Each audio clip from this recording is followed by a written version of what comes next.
Hello, my dear friends in Astroladaland. I'm Kesenya, happy to be with you for this week's weather report, looking at what is coming up in the week ahead. And what a week it is. It is so exciting. I can't wait to tell you about it.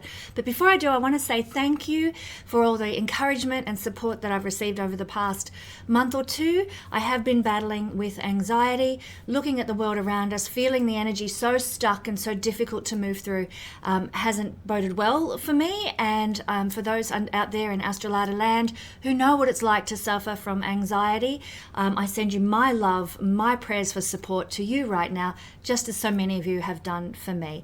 This is why I haven't been as consistent as I would like to have been with my Astro Weather Watch videos here at AstroLada, so do forgive me for that, but it's lovely to be giving you this week's information that is so fantastic. And let's talk about it now. Well, by the time this video airs, we will have experienced the total lunar eclipse in Pisces at 15 degrees. Now, if you have planets or specific points in your chart at this area of Pisces, 15 degrees, you could give or take a couple of degrees or two of orb, then it's going to be a very important eclipse for you. This, by the time this video airs, it will have passed, so you will start to see manifestation over the coming weeks. It's probably been active for about a week before the eclipse, and it's going to be active in your life, playing out for you over the next 6 months, because eclipses are active for 6 months until the next set of eclipses arrives in the next eclipse season. Now, this was a fabulous eclipse trine to Jupiter, conjunct the fixed star Akana at the degree of Gemini. Jupiter and the moon were in mutual reception by sign and triplicity. The eclipse itself was only 3 degrees from the nodes, making it extra strong. Wowee, what an eclipse. I hope it blesses you one and all.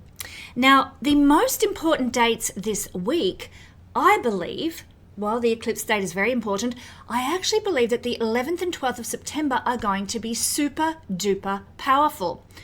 Why? Well, we might not notice it on the day itself, but ultimately in the long term, this shift of energy that is occurring on the 11th and 12th of September is going to be so important for our entire year and probably well into next year as well. Because on these days, the 11th and 12th of September, the Sun and Mercury will cross the South Node. When they do this, they're going to be joining Mars on the Rahu side of the nodes. Now, since July, Mars has been the only planet on the Rahu side of the nodes. Before July, there was nothing. And so that creates a certain difficulty of energy, a stuckness of energy, a frustration of energy when we're not activating enough of the Rahu side. Rahu is to go out in the world, to make things happen, to fight for what you want to see, to get involved in your destiny. The Ketu side of the nodes is more introspective. It wants to stay safe. It wants to retreat into what it knows, and it's not helpful for moving forward in life. So having had all those planets up until July on the Ketu side of the nodes has meant a feeling of stuckness and lack of momentum. Then Mars changed into the Rahu side back in July. We perhaps got a few ideas and a few triggers, but still things weren't happening like we expected them to.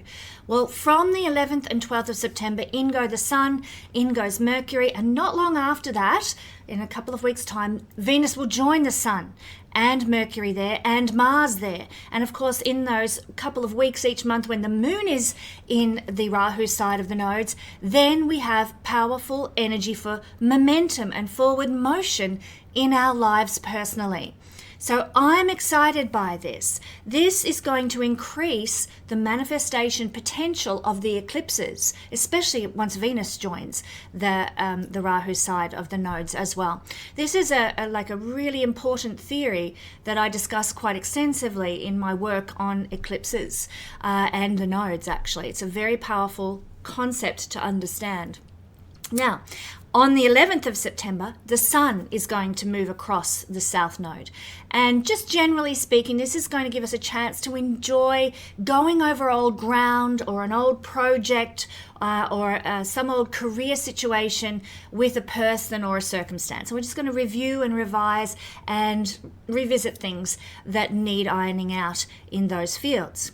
Then on the 12th of September, just generally speaking, Mercury is going to be moving across the South Node, and we're going to perhaps enjoy a reunion with or hearing something from the past comes back into our life, and we might enjoy a return to an old haunt or an old place of significance in our lives. Now, just to wrap up this week's energy, we have also seen over the last week, before the upcoming week's energies unfold, we've seen Saturn now move retrograde into Pisces, and this means he's going to finish up his journey in Pisces. So between now and February, get ready for the karmic rewards from all the efforts you've put into your life over the past 2.5 years. That's when Saturn moves into a sign, he does the work, he builds a new foundation, he creates new structures in that realm of your life. And he keeps doing that, working on it, placing blockages, placing restrictions, causing you to refine and rebuild certain areas of your life.